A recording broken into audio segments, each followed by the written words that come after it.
La hechicería de una palabra es el tema que vamos a estar tocando con la ayuda del Señor, y creemos que a través de esta palabra Dios algo va a hacer. Ya sentíamos al comienzo en la adoración que algo hermoso ya cayó, que es su Espíritu Santo que descendió, porque su Espíritu Santo desciende sobre vidas, sobre aquellos que abren su corazón. Para poder entender ya de lleno este mensaje, es necesario nosotros conocer el tema de la hechicería de una palabra, y quiero que coloque la mayor atención, porque cuando hablamos de hechicería o brujería, no solamente estamos hablando de conjuro, de pacto, que eso es parte de también, o de una foto, o de un monito y colocarle alfileres, o conjuros, pacto, y todo lo que es de hechicería, sino también la hechicería puede venir a través de una palabra. Las palabras tienen peso al mundo espiritual. Toda palabra que tú puedas hacer, tenemos que tener cuidado de lo que decimos, de lo que hablamos, porque no solamente va a ser una palabra, sino que va a ser al mundo espiritual. Los espíritus, los demonios lo van a tomar como un derecho legal. Eso significa, quizás nosotros vamos a la iglesia, vamos al templo, vas tú a la congregación, buscas de Dios, no hay derecho legal. ¿Y qué espera que haga el enemigo? La palabra. Espera el momento en que tú digas una mala palabra, el momento en que tú maldigas a alguien, o que tú venga la ira y digas cosas incorrectas. Ahí el enemigo está esperando esa palabra para convertirla en el mundo espiritual en un derecho legal.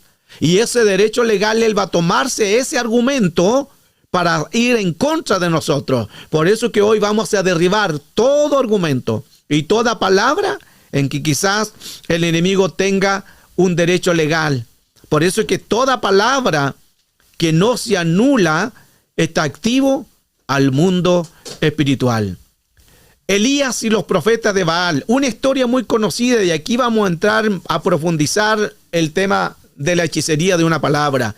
En Primera de Reyes 18, verso 20 dice: entonces Acab convocó a todos los hijos de Israel y reunió a los profetas en el monte Carmelo. Y acercándose Elías a todo el pueblo, le dijo: ¿hasta cuándo claudicaréis vosotros entre dos pensamientos? Si Jehová es Dios, seguidle, y si es Baal, id en pos de él. Y el pueblo no respondió palabra. Y Elías volvió a decir al pueblo: solo yo he quedado profeta de Jehová, mas los profetas de Baal hay 450 hombres. Aquí donde le toca a Elías toda la historia conocida de lo que menciona en Primera de Reyes, cuando pelea no solamente con los Baales, sino también con los Baales y con los de Acera. La versión K2 dice: entonces Eliab dijo, que es Acab, al pueblo: yo soy el único profeta de Yahweh que ha quedado. Aunque sí, no era el único, porque habían quedado 7,000 que no habían doblado rodillas a Baal. Ahí donde Elías empieza a hablar estas palabras, pero habían realmente 7,000 que no habían doblado rodilla a Baal, y eso el Señor se lo dice más adelante. Y mientras dice que los profetas son 450 de Baal y 400 de Acera. Entonces Elías, todos conocemos esta historia, cuando decía a la gente que oraran para que descendiera fuego, todo ya sabemos más o menos lo que sucedió. Y dice: invocad luego vosotros el nombre de vuestro Dios, y yo invocaré el nombre de Dios, y el Dios que responda por medio de fuego, ese sea Dios. Y todo el pueblo respondió diciendo: bien dicho. Entonces todos estaban esperando el sacrificio de aquel holocausto. Los de Baal y los de Acera hacían sacrificio y oraban a su dios Baal, y oraban a su dios Acera para que descendiera fuego. No sucedía nada. Gritaban, había danza, había cántico, se cortaban también sus carnes en sacrificio, no sucedía nada. ¿Por qué? Porque todo lo que hoy estamos viendo al mundo espiritual, algo sucede. El verso 25 dice: entonces Elías dijo a los profetas de Baal: escoged un buey y preparad vosotros primero, porque sois los más, o sea, son muchos, e invocad el nombre de vuestro Dios, Dios con minúscula. Y ahí empieza a hablar Elías en que más no pongáis fuego debajo. Lo que quiere decir que todo lo que el que respondiera por fuego iba a ser el Dios. Y Elías tenía tal seguridad que más manda a colocar agua alrededor, hace una zanja de agua, o sea, el fuego, ¿cómo puede arder en el agua? Pero él tenía tal convicción de lo que estaba haciendo. Esto es un síntesis nada más, no es el tema, pero para que usted como lector que ha leído esto, sabe lo que sucedió. Verso 26, entonces tomaron un buey que le fue dado y prepararon e invocaron el nombre de Baal hasta la mañana y al mediodía. Imagínense, estuvieron muchas horas y horas hasta el mediodía diciendo: Baal, respóndenos. Pero no había voz, ni quien respondiese. Entre tanto ellos andaban saltando cerca del altar que habían hecho. Mantengan esa palabra ahí, que andaban saltando. No era solamente que estaban saltando por saltar, sino estaban danzando. Ellos danzaban a su Dios, que lo escuchara. Algo interesante que aquí habla de una danza. El enemigo también danza. El enemigo también, porque las danzas también son invocaciones, que lo vamos a ver también en esta enseñanza. Incluso vamos a ver sobre la hechicería dentro de la iglesia.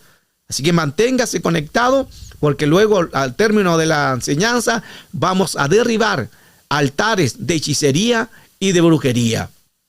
No toda danza es de Dios. Aquí tenemos los Baales, los de Acera. Ellos gritaban, saltaban, decían: respóndenos, Baal, tú eres nuestro Dios. Y empezaban a andar danzando alrededor para que cayera fuego, y nada sucedía. Pero mire qué interesante en todo lo que está sucediendo, porque todo lo que ellos estaban haciendo era una invocación. Las danzas son invocaciones. Le voy a mostrar tanto las danzas en las tinieblas y las danzas en el Señor. Pero toda danza es por algo que danza. Y si hay danza, también hay instrumentos, también hay gritos, también hay movimientos, también hay evocaciones, porque toda danza es una invocación. Las danzas en la África, cuando las personas danzan y gritan, todo eso es una invocación a espíritus de demonio. Las danzas de los indios también son evocaciones a entidades, y ellos quedan en trance, y cuando quedan en trance son tomados por demonios, son tomados por espíritus. Por eso que nosotros tenemos que tener cuidado de qué danza hay dentro de la iglesia. Y escuche bien, porque vamos a entrar en un tema también importante sobre las danzas. Está la danza también de vudú. Ellos también danzan. Si usted se fija, los de Baal danzaban, los de Acera danzaban, en las tribus de África danzan, los vudú danzan. Todo es una danza. Los indios tienen una danza. Toda danza es algún espíritu o algún dios o alguna entidad. Toda danza es una evocación a algo. Eso significa en que según a quien dancemos, esos espíritus a través de la danza van a venir y van a tomar un control. Ahora, existe también en México, aquí hay hermanas de México que saben esto, cuando hay la danza a los muertos. Son evocaciones, pero no son realmente al Dios verdadero, sino son a espíritus de demonios, para que ellos se puedan manifestar. Esta es la danza de los muertos. La danza de los espíritus. Toda danza, según cuál se haga, puede traer o una bendición o una maldición. Por eso que nosotros tenemos que tener cuidado más en este tiempo. ¿Qué estamos nosotros escuchando? ¿Qué estamos viendo? ¿Y qué se están haciendo también dentro de los templos? Porque hoy en día ya las danzas que se dan son muy diferentes a los que se hacen en el pueblo de Israel, que lo vamos a ver también. Las danzas más son danzas sensuales. Y es verdad, danzas más son sensuales, movimientos sensuales, esos vestidos que se apegan tanto al cuerpo, y ya no es una danza al Señor, sino son provocaciones. Tenemos que tener cuidado qué danza también hay. Ahora tenemos la danza de Miriam. Éxodo 15, verso 20, y Miriam, la profetisa, hermana de Aarón, tomó en su mano el pandero, y todas las mujeres salieron tras ella con panderos y danzas. Mire qué interesante. porque todo eso significa al mundo espiritual que algo sucede y algo pasa. Qué importante nosotros entender todo esto. Ahora, mire qué importante, porque aquí vemos claramente que cuando se estaba haciendo esta danza, también lo hicieron con instrumentos. Ellos también, ahí estaba Miriam, y mire qué interesante, también danzaban. Hacían danzas con chofares, con instrumentos, hacían danzas con panderos, y lo mismo que hacían en los profetas de Baal, 450 de Baal y 400 de Acera. Dice que ellos también habían instrumentos, habían gritos, habían danza. Entonces, todo lo que es al mundo espiritual también es lo mismo. Por eso es que va a depender de qué danza nosotros hagamos, porque tú puedes hacer una danza, pero a lo mejor esa danza puede estar evocada a espíritu. Y ahí estaba Miriam. Y Miriam, ¿qué hacía? Tocaba su pandero y danzaba con su pandero y daban loores con pandero. Por eso es que la música, la adoración trae presencia, pero vamos nosotros a ver qué estamos nosotros escuchando. David danzaba en la presencia del Señor y el pueblo se regocijaba. David danzaba en la presencia del Señor y el pueblo se regocijaba. Va a depender de qué danza yo le esté dando al Señor. ¿Por qué? Porque vuelvo al punto, hay danzas que también las utiliza el enemigo. Miren qué importante todo eso. Avancemos. Primera de Reyes, entonces, 18, verso 27, y dice que aconteció al mediodía, Elías se burlaba de ellos porque tenía tal convicción y le decía, gritad en alta voz, porque su Dios quizás esté meditando, o sea, esté durmiendo. Y quizás a lo mejor él se burlaba, decía, a lo mejor está en un trabajo, a lo mejor está durmiendo, despiértelo, grite más fuerte, hable más fuerte. Mire como la convicción que tenía el profeta Elías. Elías tenía tal seguridad de que cuando él dijera que descendiera fuego, Dios iba a responder. Si tú tienes hoy la seguridad de que el Dios Todopoderoso a que Él servimos, cuando oremos y profeticemos en que se va a romper la hechicería, en que se va a romper la brujería, si tenemos esa convicción, nuestro Dios Todopoderoso descenderá con fuego, destruyendo todo trabajo de hechicería de tu casa, de tu familia y de las palabras. Aleluya. Y mire qué interesante lo que sucede, el verso 28. Y ellos clamaban a grandes voces, imagínense, gritaban, se desesperaban a toda viva voz y se sajeaban con cuchillos. Eso quiere decir, cuando dice sajeaba, se cortaban con cuchillos. Y no solamente con cuchillos, con lanzas, conforme a sus costumbres, y chorreaba la sangre sobre ellos. Mire qué importante todo esto. Porque esto nos está diciendo que al mundo espiritual, la danza puede ser del enemigo y puede ser de Dios. Y ellos cuando hacen marcas, se sajeaban, se cortaban con cuchillo, eran sus costumbres. Y dice que chorreaba la sangre sobre ellos, gritando para que sean escuchados. Se lastimaban con cuchillos el cuerpo, se flagelaban el cuerpo. Al mundo espiritual lo hemos enseñado muchas veces que todo lo que es sangre es parte de pactos. El endemoniado de Gadara, recuerde que él también, que es el posicionado, él dice que tomaba piedra y se cortaba el cuerpo con ella. ¿Por qué? Porque es sangre. Todo lo que es sangre tiene que ver con grado de pacto al mundo espiritual. Entonces hay que tener mucho cuidado con todas las incisiones que las personas se hagan en el cuerpo, porque es un pacto, un trabajo al mundo espiritual. Primera de Reyes 18, verso 27, dice, y comenzaban a gritar, dice la versión Bat, y comenzaban a gritar más fuerte, como era su costumbre, y se cortaban con cuchillos y dagas hasta quedaban bañados en sangre. Porque todo lo que es sangre al mundo espiritual es un pacto. Lo vemos en la santería. Se toma hojas de gilet y se cortan la lengua, hermano, es impresionante. Se cortan la lengua y ahí están ellos con tabaco, con lo que hemos enseñado también, olor a tabaco, que es parte de hechicería. el whisky, utilizan muchos rituales y la persona la hacen quedar en un trance. Pero son trances que son rituales de llamado de demonio y espíritu. Y las personas quedan en un trance y después le hacen que se hagan incisiones y le pasan una gilet y se empieza a cortar la lengua como nada, como que no sintieran dolor. Es porque están endemoniados. La versión Ausejo dice, y ellos seguían gritando más fuerte conforme a la costumbre, se hacían incisiones con cuchillo y lancetas hasta chorrearles la sangre.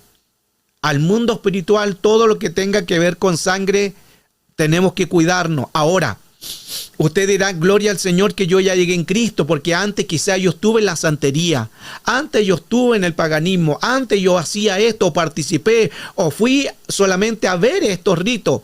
Pero si usted pisó, está contaminado. Si usted hizo esto, está contaminado. ¿Qué se tiene que hacer? Anular. Lo hemos enseñado muchas veces que esto no es solamente de llegar a Cristo y que Él lo hizo todo. El Señor llevó toda maldición, pero también hay consecuencias de nuestros actos. Eso significa que yo tengo que anular. Si usted no ha anulado y estuvo en santería y estuvo en paganismo y haciendo estos rituales, o quizá hubo sangre, o acompañó a un vecino, a alguien a hacer un trabajo o un amarre de hechicería, brujería, y aunque usted no haya participado, pero si entró a esa casa se contaminó. Porque esto es por ambiente, atmósfera y clima.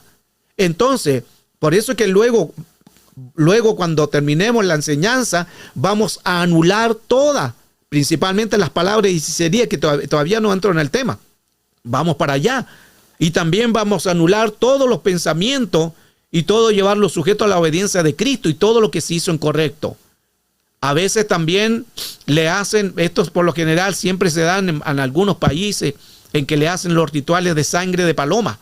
Les colocan una paloma, la degollan y pactan a esos pequeños y aún hasta bebés. No solamente a pequeños ya de grandes, de 7 y 5 años, sino también a los bebés, a las guaguas que se le llama en Chile, a los bebés, a ellos también lo hacen con rituales de animales, con gallinas, con palomas, con diferentes tipos de animales que los pactan al mundo espiritual. Y hay personas que ni siquiera saben lo que realmente están abriendo puertas al mundo espiritual. Me ha tocado ministrar personas también que me han dicho, yo cuando era niño, mi mamá me llevó a hacer un ritual y solo me acuerdo que estaban con sangre, que me colocaban, nada más. Esos son pactos. Eso es lo que vamos a hacer, anular, desbaratar. A lo mejor tu madre, tu abuelo participaba en santería. A lo mejor un padre, un familiar participaba en trabajo de hechicería, brujería, santería. Eso hay que derribarlo porque por lo general siempre el que practica esto pacta a sus hijos. Entonces hay que colocarle peso a esto. Jesús sana a un hombre endemoniado. En la versión NTV dice, entonces llegaron al otro lado del lago de la región de los Gerasenos, que es el endemoniado de Gadara. Y ahí dice el lago porque es un lago. En otra versión dice el mar, pero no es un mar, es un lago. Y cuando Jesús bajó a la barca, el hombre poseído por un espíritu maligno salió de entre las tumbas a su encuentro, porque él vivía en los cementerios. Y si vivía en los cementerios, comía cosas muertas. Este hombre vivía en las cuevas de entierro. Y ahí nadie podía sujetarlo, ni con cadenas. Siempre lo ataban con cadenas, con grillos, y él cortaba todo esto porque la rompía con su muñeca, y dice la escritura que destrozaba también los grilletes. Había una fuerza sobrenatural, pero una fuerza demoníaca. Día y noche vagaba entre las cuevas donde enterraban a los muertos. Por las colinas iba aullando y cortándose con piedras afiladas, lo que le hablaba anteriormente. Aquí esta versión NTV aclara más el concepto. Al decir cortarse con piedra, estaba pactando. Es un memorial, diciendo cada sangre que salía significaba, estoy haciendo un memorial a Satanás, estoy pactando a Satanás. Eso es lo que está haciendo, que el Señor reprenda todo eso al mundo espiritual. Avancemos. Recuerde lo que hacían también, lo que vimos también hace poco en una de las clases sobre los Baales, sobre estos espíritus de acera, y también sobre estos espíritus que entregaban sus hijos por el fuego. Primera de Reyes 18:29. Pasó al mediodía y ellos siguieron gritando frenéticamente hasta la hora y ofrecer sacrificios, pero no hubo ninguna voz, ni siquiera respondiesen ni escuchasen, porque estaban acostumbrados a pasar los hijos por el fuego. Entonces dijo Elías a todo el pueblo: acercaos a mí. Y todo el pueblo se le acercó, y él arregló el altar de Jehová, que estaba arruinado. Escuche, mire lo que hizo Elías. Preparó el altar, las piedras. Preparó ese altar que estaba arruinado. Si quizás tu vida espiritual está arruinado por problema emocional, por problema de caos, está arruinado por las circunstancias de la vida, está arruinado por algo, hoy ese altar arruinado se puede enmendar y puede ser usado, ese altar arruinado, como lo hizo Elías. Solo es creer. Entonces, es lo que vamos a hacer al final. Quizás hay altares ya que ya no están dando nada, ni humo, no están dando ni siquiera chispa, pero Dios puede usar ese altar para colocar esas piedras de fuego y el Señor se encargue de encenderla. Aleluya. Verso 31.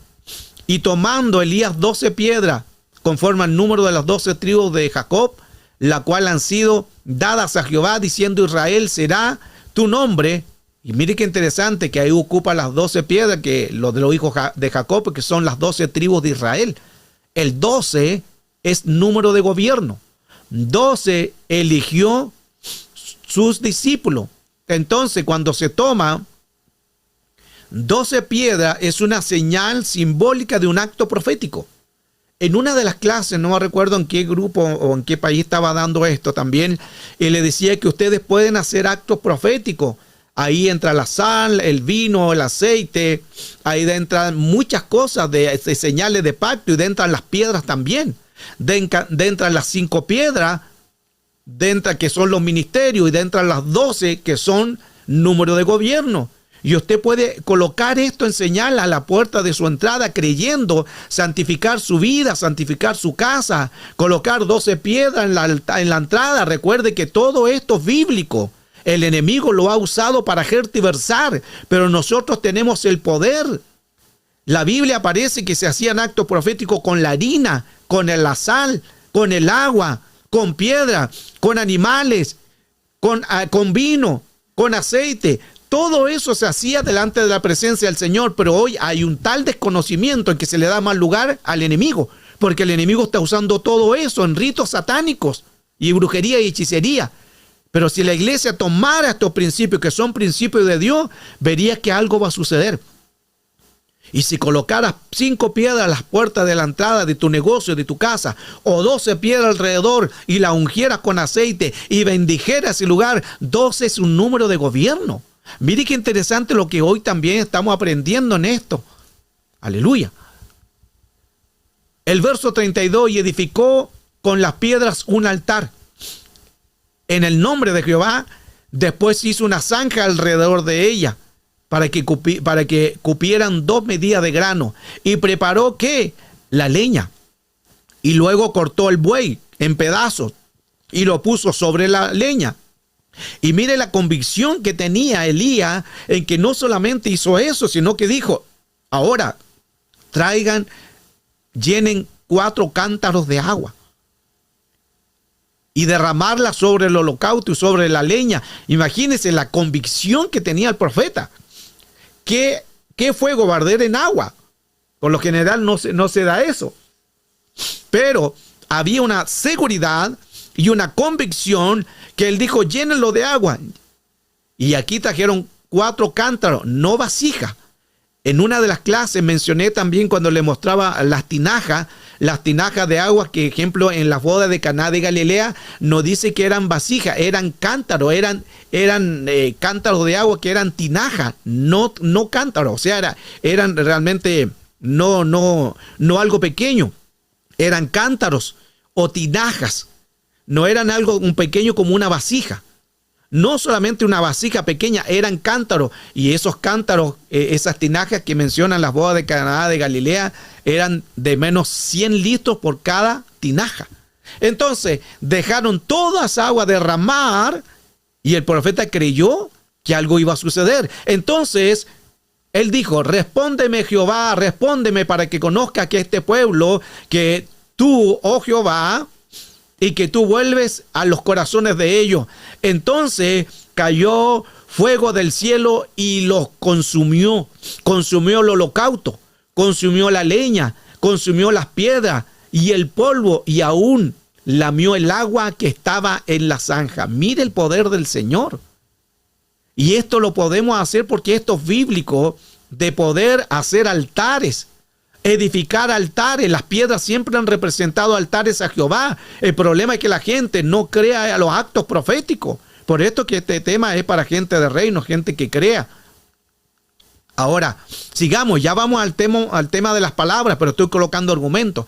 Viendo todo el pueblo, se postraron y dijeron, Jehová es Dios, Jehová es Dios. Creyeron por lo que estaban viendo. Entonces Elías les dijo, preparad, prended a los profetas de Baal, tomadlo y que no escape ninguno. Y ellos los prendieron y Elías dice que lo arrojó al Cisón y allí los degolló. Elías, aquí entramos recién en el tema de las palabras de hechicería, pero tenía que contarles la historia para que puedan ustedes entender lo importante que es saber antes para poder entender la hechicería de las palabras.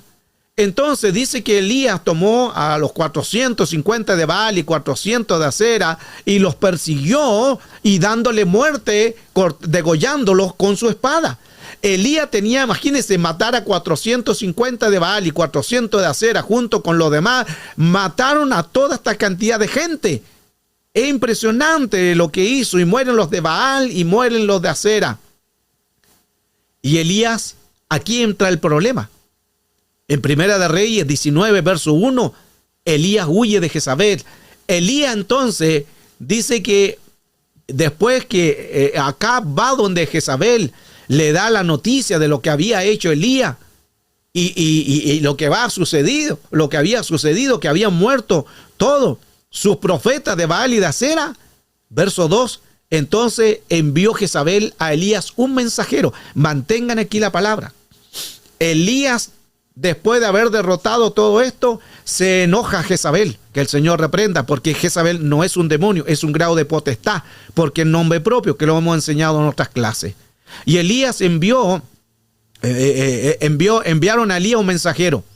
Entonces Jezabel envió al profeta Elías un mensajero, un malach, y le dijo, aquí mantengan lo que dice, así me hagan los dioses, con minúsculas, dioses paganos, y aún mañana, si mañana a esta hora yo no he puesto tu persona como uno de ellos, o sea, así como tú mataste a todos los mensajeros, a todos los de Baal y de Acera, mañana yo también voy a tener tu cabeza en mis manos. Como tú mataste a todos mis profetas, dice Jezabel, yo también voy a tener tu cabeza en mis manos.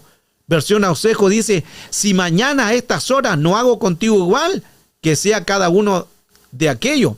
Versión PDT, así mandó un mensajero a Elías, te aseguro, le dice, que mañana a estas horas te mataré, tal como mataste a estos profetas.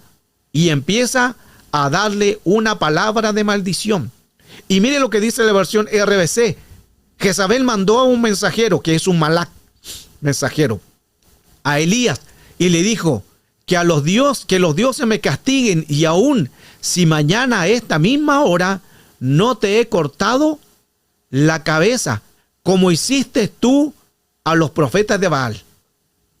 Aquí entramos de lleno en la enseñanza. Manténgase en esta enseñanza porque esto le va a ayudar mucho cómo entender el tema de las palabras, la hechicería de una palabra. Entonces Jezabel no solamente dice una palabra, por eso hay que tener cuidado de las palabras. No solamente Jezabel le dice, voy a tener contigo tu cabeza, sino que le está lanzando una palabra de hechicería. Le está lanzando una palabra, por eso hay que tener cuidado con lo que hablamos. Si hablamos algo incorrecto, pidamos perdón al mundo espiritual o a las personas, porque estamos maldiciendo con los dichos de nuestra boca. En nuestra boca no puede proceder bendición o maldición. Tenemos que tener cuidado con esto. Y aquí Jezabel le lanza una palabra de hechicería. La palabra de hechicería de Jezabel es te voy a cortar la cabeza. Jezabel manda a este mensajero a Elías y le dice: mañana a esta misma hora te voy a cortar la cabeza. Como tú lo hiciste con mis profetas de Baal, como tú lo hiciste con mis profetas de Acera, yo mañana a esta misma hora temprano voy a tener tu cabeza en mis manos. Esa fue la profecía de Jezabel. Recuerde que Jezabel en Apocalipsis también dice: la que se dice ser profeta, no es que sea profeta. Ella se dice ser profeta, porque algunos dicen: cuidado con la profecía porque Jezabel profetiza. No, Jezabel no es profeta. La escritura en Apocalipsis dice: la que se dice no es profeta. Así que cuidado con los que se dicen ser profeta y no lo son, o los que se dicen estar haciendo esto y no lo son, porque hay juicio también. Entonces Jezabel se la dio de profeta y le dice: voy a tener tu cabeza en mis manos. Pero no es que sea profeta, sino que lanzó una maldición, porque las palabras al mundo espiritual son hechicerías. Jezabel o Isabel significa la casta, aunque no tenía nada de casta, porque no, casta significa la pura, sino que ahí está diciendo que la que no, nadie se sujetaba a ella. Y Primera de Reyes 16:31 dice: porque le fue ligada cosa a andar en pecado, en los pecados de Jeroboam, hijo de Nadab, y tomó por mujer a Jezabel, hija de Baal. Imagínense, Jezabel se casa con Acab, porque acá hizo lo correcto, acá se hizo un yugo desigual, y era hija de Baal. Se casó con Baal, el rey de los sidonios, y sirvió a Baal y lo adoró. Y adoró Jezabel porque venía de descendencia, e hizo altar a Baal en el templo de Baal y edificó allí en Samaria. Acab, rey de Israel, se casó con un yugo desigual, con una mujer que tenía un dios Baal. Se casó con una bruja, porque Jezabel era una bruja, era hija de brujos, del rey de los sidonios, practicaba brujería, practicaba esoterismo. Y ahí donde lamentablemente, mire lo que sucede cuando el rey Acab, siendo el rey de Israel, se va a casar con una bruja. ¿Quién explica eso? Pero bueno, en el mundo espiritual nada queda omiso, sino todo hay un porqué. Jezabel entonces es la manipuladora, es asesina. Ahí tenemos la historia también de los campos de Nadot, que de Jezreel, y dijo que le vendiera acá, quería comprarle el campo a Nadot, y Nadot no quería vendérselo, no quería venderle la viña, y al final llega donde el rey acá, donde Jezabel, le dice la historia, y Jezabel le dice: yo te daré mi viña. Mire qué interesante. Y ahí dice: y su mujer Jezabel le dijo: eres tú ahora el rey sobre Israel, levántate y come y alégrate, yo te daré la viña de Nabot de Jezreel. Mire la manipulación que empieza a hacer Jezabel, empieza a hacer una planificación. ¿Y qué es lo que hace? Empieza a enviar cartas en el nombre de Acab y el sello con su anillo. Mantengan ahí palabra, porque les voy a mostrar que encontraron también un sello de Jezabel, que es un anillo. Se lo voy a estar mostrando acá. Y envió Jezabel con ese sello a cartas en el nombre del rey, o sea, usurpa. Y ahí hicieron como Jezabel le mandó, conforme a lo que estaba escrito en las cartas. Matan a Nadot y se quedan con la viña de Nabot, se la dan al rey. La manipulación. Nabot ha blasfemado a Dios, decían, y al rey, y lo llevaron fuera de la ciudad y lo apedrearon y murió. Esa fue la confabulación. Hicieron un complot, hicieron en que le dijeron a Nabot que había hecho cosas indebidas, lo enjuiciaron por algo injusto, y ahí cuando lo mataron, entonces el campo de Nabot siempre pasaba a ser para el rey. Así Jezabel cumple su cometido. El sello de Jezabel.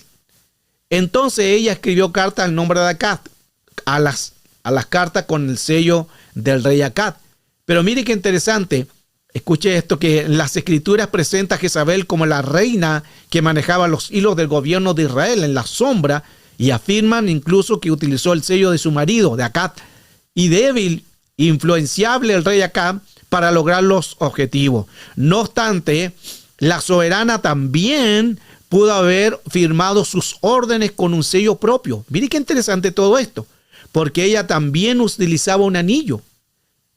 1964, en ese mismo año, se llegó a un departamento de las antigüedades de Israel junto a las otras reliquias de la colección privada de Bob Hunt, y pronto allí los arqueólogos Naab, Abiagat, encontraron el sello que tenían grabado las 4 letras de la característica JZBL, que debía de leerse Jezabel. Encontraron un anillo.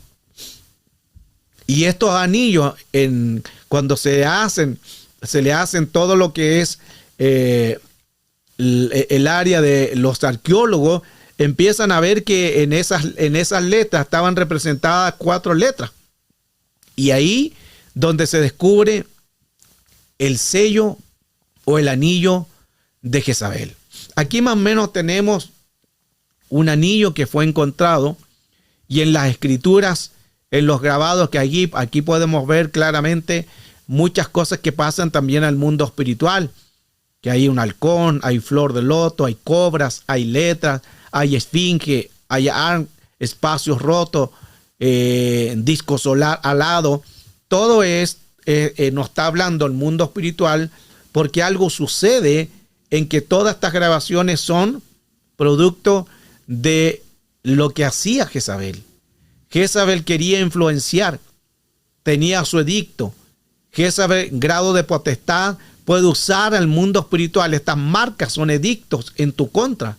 Jezabel, esposa de Acab, rebelde, manipuladora, ella habría hecho que 10,000 millones de hebreos, menos 7,000 que no habían doblado rodillas a Baal, en que desviaran el corazón a Dios.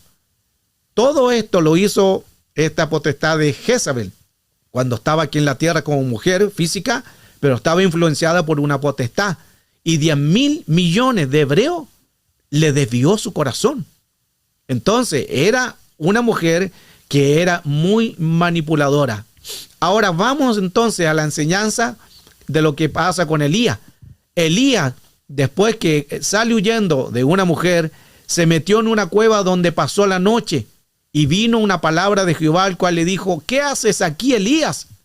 Y él respondió: he sentido el vivo celo por Jehová, Dios de los ejércitos, porque los hijos de Israel han dejado su pacto, han derribado sus altares y han matado a espada a sus profetas, y solo yo he quedado, y me buscan para quitarme la vida. Elías ya comienza con un problema por una palabra que le dijeron. Elías, del momento en que Jezabel le dice esa palabra de hechicería: mañana tendré tu cabeza en mis manos, así como tú mataste a mis profetas de Baal y a mis profetas de Acera, a primera hora mañana yo tendré tu cabeza en mis manos. Esa palabra de hechicería le marcó mucho. ¿Qué hizo Elías? Inmediatamente sale y empieza con un problema emocional.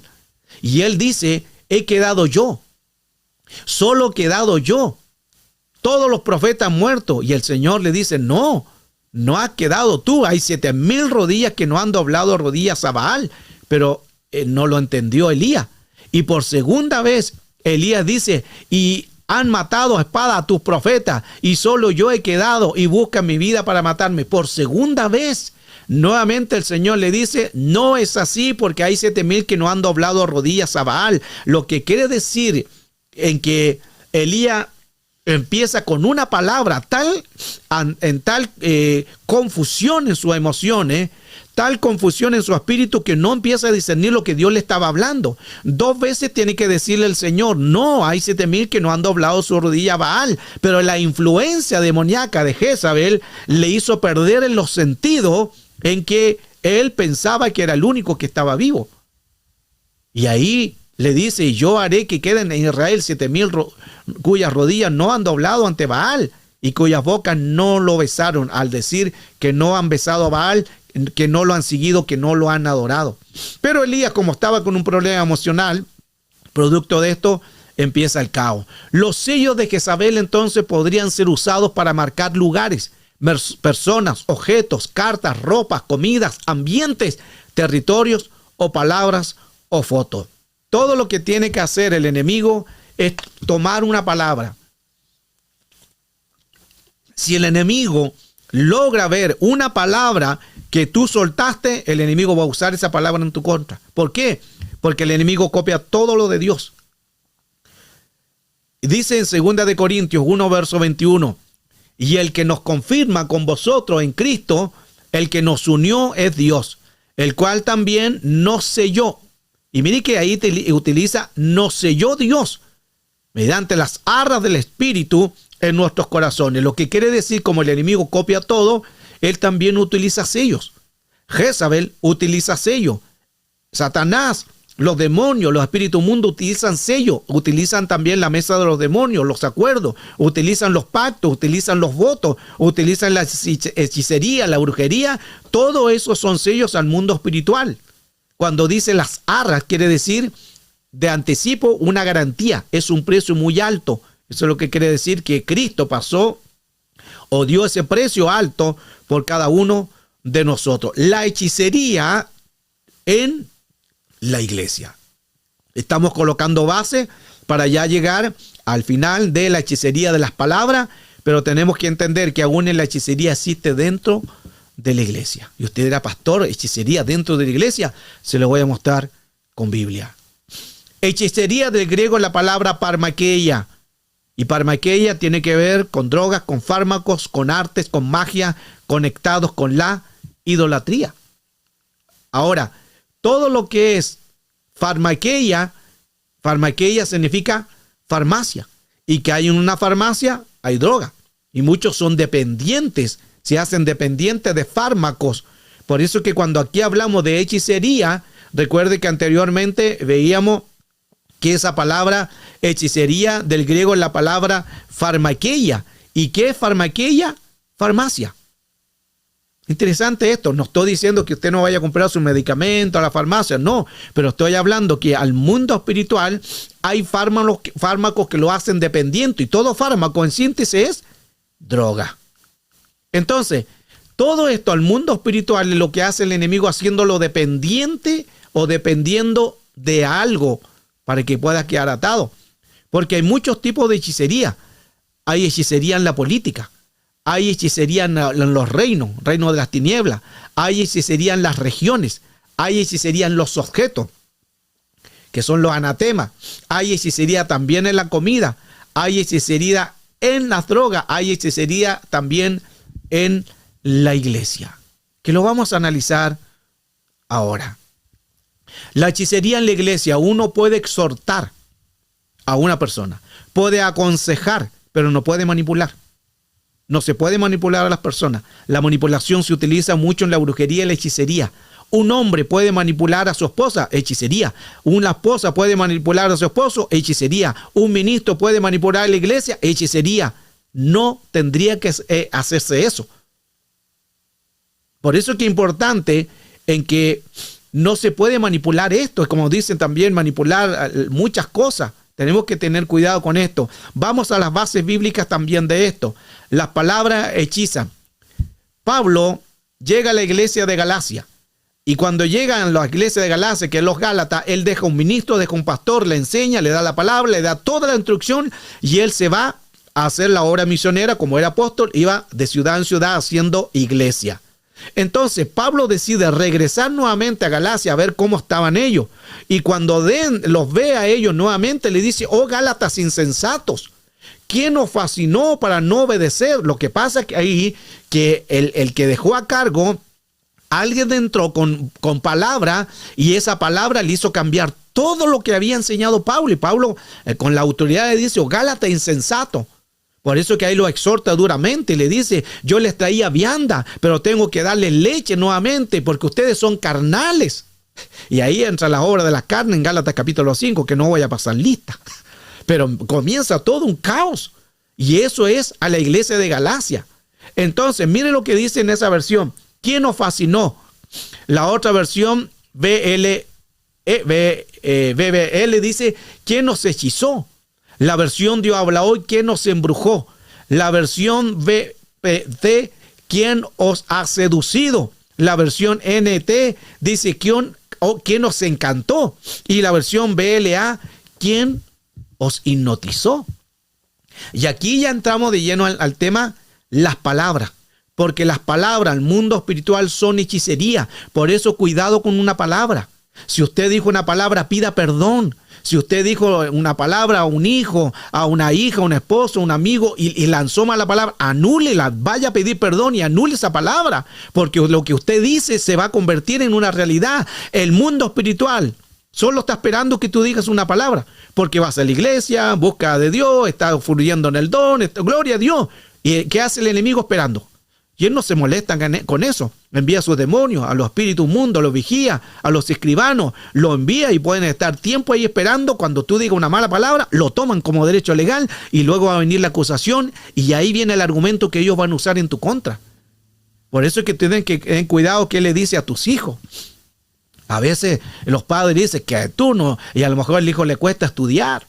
Y le cuesta leer o memorizar, le dice, tú eres burro igual al padre, aleluya, tú eres burro igual a la madre, y le dicen tanto al niño, tú eres burro que no entiende y no sabes cuánto es 2 por 2, eres burro, y le empiezan a lanzar maldiciones, por eso que el niño después está así con las pailas, aleluya, porque le estamos lanzando palabras de maldición. ¿Qué tienes que hacer? Bendícelo, quizás no está entendiendo, pero dile, yo te bendigo, burrito, en el nombre. No le diga eso. Pero diga, yo te bendigo, hijito. Yo bendigo tu memoria, bendigo tu hemisferio, bendigo tu cerebro, que vas a ser un hombre que va a memorizar. Bendígalo. Es mucho mejor que estar lanzándole palabras de maldición. Recuerde que las palabras, ¿qué pasó aquí en Gálatas? ¿Qué nos fascinó? ¿Qué nos hechizó? ¿Qué nos embrujó? ¿Qué nos sedujo? ¿Qué nos hizo un encantamiento? ¿Y qué os hizo hipnotizar? Mire qué interesante. Eso significa que una mala palabra es hechicería al mundo físico y al mundo espiritual. El diccionario American Heritage, ahí ya empezó a hablar en lengua, aleluya. Bueno, usted ahí lea a lo mejor. El diccionario tanto dice lo siguiente: la brujería es la intervención de malos espíritus, y es una gran realidad. Tenemos que tener cuidado de las palabras, porque son hechicería. Gálatas 5, ahí nos dice, manifiestas son la obra de la carne, empezamos adulterio, fornicaciones, inmundicia, laxivia, idolatría, y ahí aparece hechicería. Mire que aparece también en Gálatas. ¿Por qué? Porque en Gálatas capítulo 3, verso 1, empiezan las palabras de hechicería. Dios no nos mandó a maldecir. Dios nos ordena bendecir aún hasta nuestros enemigos. Porque el enemigo puede usar toda una palabra en contra nuestro, pero a veces nos olvidamos y a veces se nos sale una mala palabra o te sale un garabato. Cuidado con eso. No estamos llamados para poder maldecir, solo para bendecir. Es que, pastor, mi enemigo, me dan ganas de tronarlo, cuando no querían tronarse a todos amar. Me dan ganas de ser los hijos del trueno, tronarme la hermanita. No se puede. Aleluya. Dan ganas, pero no se puede. Entonces, dan ganas de decir una palabra, pero tenemos que morderlo a la lengua. Y mire que hasta la lengua nos traiciona, porque ¿cuántos no se han mordido a la lengua? Aleluya. Avanzo. Aquí también tenemos que tener cuidado los ministros. ¿Qué hacen los ministros cuando las personas o cuando alguien se va de la iglesia? Y se va por diferentes motivos. Que eso no es importante. Se puede ir porque esté en una iglesia más cerca. Se puede ir a lo mejor porque se cambió de ciudad, se cambió de barrio, de región. Se cambió quizás porque ya en la otra iglesia le están dando discipulado y acá no. Se cambió porque quizás en la otra iglesia hay menos chisme y allá hay más chisme, aunque siempre va a estar en todos lados. Pero se cambió porque le estaban dando ayuda. Se cambió porque quizás le están dando más palabras. Y la oveja, escuche esto, la oveja tiene toda la libertad de buscar un lugar, el pastor no. El pastor tiene que quedarse ahí, pero la oveja tiene toda la libertad de buscar un lugar donde lo alimenten bien. Entonces, si la oveja decide irse a un lugar, ¿qué pasa con los ministros? ¿Qué hacen los ministros? Hablan mal de las personas. Que no le dan la bendición. Hermano, usted no tiene necesidad de que le dé la bendición si se va a ir de otra iglesia, porque ese pastor no le va a bendecir bien. A veces las personas dicen, es que dame la bendición, pero si te vaya a ir de la iglesia, ¿tú crees que el pastor te va a bendecir? Entonces tengamos cuidado. Si tú estás en una iglesia y esa iglesia no está en el orden, ¿para qué pide la bendición? Tú vas a tener la cobertura que de esa iglesia y luego vas a irte a otro lugar con la cobertura del pastor. Y no es solamente una cobertura, es un manto. Aquí yo quiero hacer un poquitito, déjame ministrarme en esto. Aleluya. Porque a veces las personas dicen, no, dame la bendición, pastor, yo me voy a ir a otro lugar. ¿Quiere? Y coloca en la cabecita, no hagas eso. Si Dios ya te dijo que te mueva, muévete. No necesitas la aprobación del hombre. ¿Por qué? Porque tú crees que ese pastor te va a bendecir con todas las 100%. Quizá va a colocar las manos, pero por dentro, ay, ojalá que vengan los hijos del trueno. Quizás no te van a bendecir completamente. Recuerde que la bendición es 100%. Pero si un hombre en su humanidad sabe que alguien se va a ir, no le va a dar la bendición completa.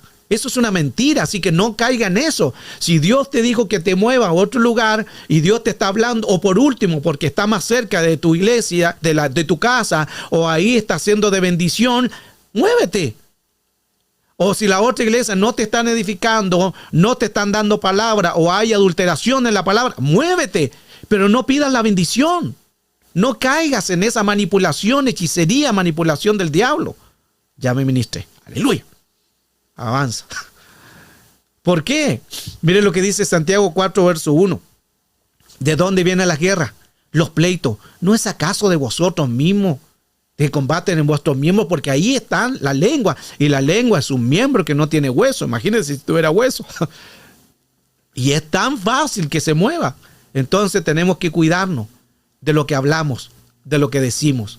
Recuerda el texto, y aquí entro ya terminando en esta enseñanza, pero aquí dentro con lo más importante. Manténgase aquí. Recuerda el texto en Primera de Reyes 19:2. Entonces envió Jezabel a Elías un mensajero, un Malac, y le dijo: mañana hasta ahora voy a tener tu cabeza en mis manos. La versión RBC habla más claramente y dice: si mañana hasta misma hora no he cortado la cabeza tuya y la tendré en mis manos, así como mataste a mis profetas de Baal y de Acera, mañana yo voy a tener tu cabeza en mis manos. Fue la palabra de hechicería. Jezabel le dijo a Elías que quería su cabeza, pero con Elías no se cumplió la profecía, porque la palabra de que Jezabel le iba a cortar la cabeza, que es una palabra de hechicería, no se cumplió con Elías, sino se cumplió con el que tenía el espíritu de Elías, Juan el Bautista. Juan el que preparó el camino, Juan el que bautizó a Jesús. Mateo 3, 1 en adelante dice: Juan el Bautista predicaba el arrepentimiento y bautizaba a las personas y preparaba así el camino del Señor. Y dice Jesús que fue bautizado por Juan el Bautista. Y Juan vio preparar el camino a Jesús. Juan vino a preparar el camino a Jesús. Mateo 11, 10. Porque este es quien está escrito. Está hablando de Juan. He aquí yo envío mi mensajero delante de su faz, el cual preparará tu camino delante de ti. La profecía de Jesús y sobre Juan el Bautista. De cierto os digo que los que nacen entre mujer no se ha levantado otro mayor que Juan el Bautista, pero el más pequeño del reino de los cielos y es mayor es él. Verso 12. Desde los días de Juan el Bautista hasta ahora el reino de los cielos sufre violencia y los violentos lo arrebatan, porque todos los profetas, la ley, profetizan hasta Juan. Y si queréis, mire lo que dice el 14, y si queréis recibirlo, es el Elías que ha de venir. Juan se le profetizó que él iba a ser el Elías que ha de venir, pero no como persona que él va a venir, sino el espíritu de Elías, que es muy diferente. El espíritu de Elías iba a venir sobre Juan el Bautista. Entonces, Jesús mismo dijo: él es Elías, que él ha de venir, pero está hablando del espíritu de Elías. La palabra, recuerde, la palabra de hechicería de Jezabel se cumplió no en el profeta Elías, se cumplió en el profeta Juan el Bautista. Marcos 6:17, porque el mismo Herodes había enviado y prendió a Juan y le había encadenado en la cárcel. Recuerde que Herodes estaba con la mujer de su propio hermano Felipe y aún le quitó a su hermano su mujer y se llevó con él la mujer y se llevó también a su misma nieta y estaba con la mujer. Y ahí Juan, antes que lo tomaban preso, siempre le enrostraba, le decía su pecado: generación de viva, arrepentidos y convertidos, y jamás lo prendieron, jamás lo tomaron detenido. Pero mire qué interesante, que después del bautismo Juan tendría que haber terminado su función. Pero Juan siguió haciendo lo que ya tenía que haber terminado. Recuerde que Juan el Bautista era preparar el camino. Llegó Jesús y se acabó su función. Pero Juan siguió nuevamente siguiendo el mismo mensaje hasta que lo toman nuevamente Herodes. No lo tomó prisionero antes que llegara Jesús. Lo tomó después que llegó Jesús. ¿Por qué? Porque Juan siguió haciendo lo que ya se le había dicho: hasta aquí tú tienes que seguir. Hasta aquí tú preparaste el camino, ya no sigas más. Pero él siguió haciendo y por eso que lo toman detenido. Y ya vemos que después lo llevan a la cárcel. Y ya en la cárcel le entra el espíritu de tormento, el espíritu de duda, y le manda a decir: vayan a preguntarle a Jesús, ¿eres tú el que ha de venir o esperamos a otro? Y Juan en la cárcel dudó de Jesús. Después que vio el cielo abierto, después que vio la paloma, después que vio todo ese acontecimiento, Juan duda. Pero vamos con la enseñanza, ya queda poco. Herodías entonces quería la cabeza de Juan el Bautista. Siempre quería Herodías. ¿Por qué? Porque siempre Juan el Bautista le enrostraba el pecado que estaba, y ni siquiera Felipe, que es el nombre del hermano, había muerto, sino que aún ella se fue conscientemente con el hermano.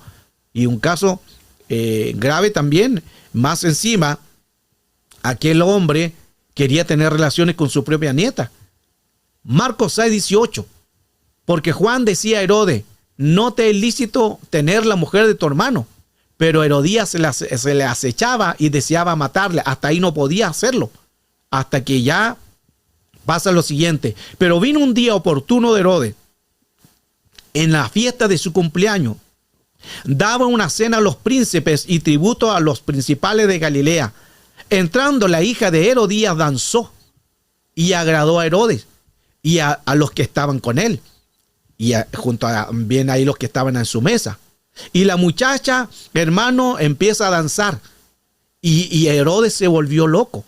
Mire qué interesante que aquí también menciona el cumpleaños, que lo enseñé en otras clases también, pero aquí solamente en la escritura aparecen dos solamente cumpleaños, que es el cumpleaños del faraón y el cumpleaños de Herodes, porque los primeros cristianos, los tiempos de Jesús, no celebraban cumpleaños porque era una fiesta pagana. Ahí se la dejo esa, pero no quiero matarle los cumpleaños. Y mire qué interesante, que Herodías, la hija de Herodías estaba mirando todo lo que estaba aconteciendo. Y la hija empezó a danzar. Recuerde, esto es importante, una danza enloqueció a Herodes. Hay danzas que enloquecen, por eso que decía anteriormente, no toda danza es de Dios. Hoy en día se utilizan los púlpitos como danza y son más danzas sensuales. Entonces tenemos que tener cuidado que estamos nosotros viendo o que se están haciendo los templos, y ya no son movimientos como Miriam, que danzaba y tocaba el pandero, y danzas de júbilo porque habían salido en victoria de haber salido de Egipto. Ya no, esa danza que hoy vemos ahora ya son danzas sensuales, danzas provocativas. Y mire lo que hizo la danza, solo la danza, y Herodes se volvió loco. Enloqueció la danza a Herodes, y Herodes se volvió en tal confusión que manda a decirle a la hija de Herodiana: dime qué es lo que quieres, te doy la mitad de mi reino, pídeme todo lo que quiera. Se volvió loco. Herodes, aparte de que fue un hombre que le quitó a la esposa, era pervertido porque quería tener relaciones sexuales con su propia nieta. A ese nivel de perversión llegó Herodes. Y mire lo que hace una danza. Ahora, él le juró: todo lo que me pidas. Mire lo que dice. Le juró, Marcos 6:23, y le juró: todo lo que me pidas te daré, hasta la mitad de mi reino. Ella entonces, saliendo ella, dijo a su madre: ¿qué pediré, madre? ¿Qué voy a pedir? Y como ya tenía la Herodiana a Juan el Bautista, ella dice: pídele la cabeza de Juan el Bautista.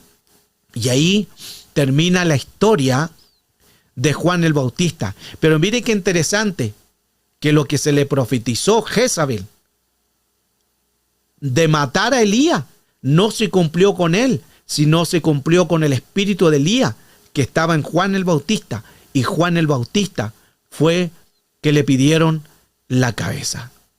La hechicería de una palabra, la palabra de hechicería de Jezabel hacia Elías se cumplió en Juan el Bautista. Mire qué interesante todo lo que hoy hemos dado a esta enseñanza a conocer, porque tenemos que tener cuidado con las palabras.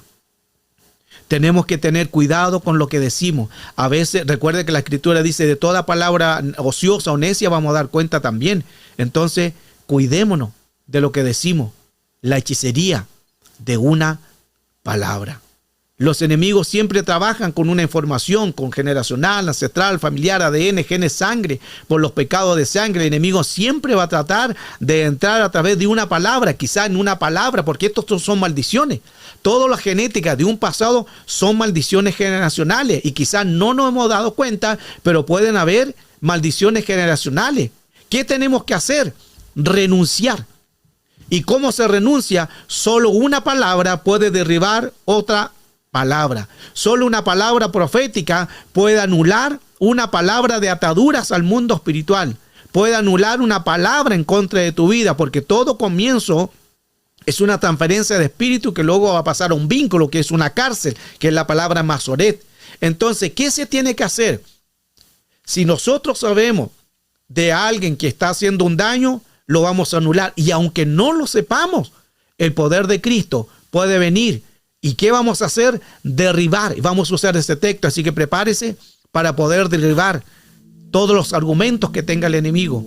Segunda de Corintios, capítulo 10, verso 5. Y ya empiezan a prepararse los intercesores, empiezan a prepararse los que les gusta orar, clamar, los intercesores, porque vamos a derribar todo argumento, derribando argumento y toda altivez que se levanta contra el conocimiento de Dios, y llevando cautivo todo pensamiento a la obediencia de Cristo. Todos los argumentos de hechicería en contra de tu vida, de tu casa, de tu llamado, de tu familia, de tu ministerio, de tu negocio, de tu salud, tiene que ser hoy derribado, y lo vamos a encarcelar. Cuando dice llevando cautivo, significa encarcelar. Hoy vamos a encarcelar en el nombre de Cristo Jesús. No va a haber ningún argumento más en contra de tu casa, en contra de tus emociones, en contra de tu llamado, en contra de tu ministerio. No va a haber ningún argumento más en el nombre de Cristo Jesús, porque todo acuerdo de la mesa de los demonios los vamos a quitar. No sé si alguien crea esto. Todo acuerdo de tu casa, de tu familia, de tus hijos, de tu salud, de tu economía, de tu negocio, en contra de tu llamado, en contra de tu vida, todo acuerdo de la mesa de los demonios es cancelada en el nombre de Jesús. Todos los acuerdos de pactos, acuerdo de acta, es cancelada en el nombre de Cristo Jesús. Vamos a cancelar todo dicho por la boca de los demonios, que ellos se preparan. Los demonios así actúan, hacen sus reuniones, preparan pacto, argumento, y luego lo llevan a la tierra para hacer toda obra demoníaca. Pero hoy vamos a cancelar todo pacto, toda obra demoníaca, todo lo vamos a cancelar en el nombre poderoso de Cristo Jesús, y vamos a derribar todo argumento y todo derecho legal que quizás tenga el enemigo en contra de la iglesia, en contra de tu vida y en contra de tu casa. La hechicería de una palabra, hoy la vamos a derribar. La hechicería de una palabra. Creemos que hoy, a través de esta palabra, hoy vamos a ver el reino de Dios y su misericordia a nuestro favor. No va a haber argumento porque la palabra hechicería en contra de tu vida y tu casa va a ser cancelada en el nombre de Jesús.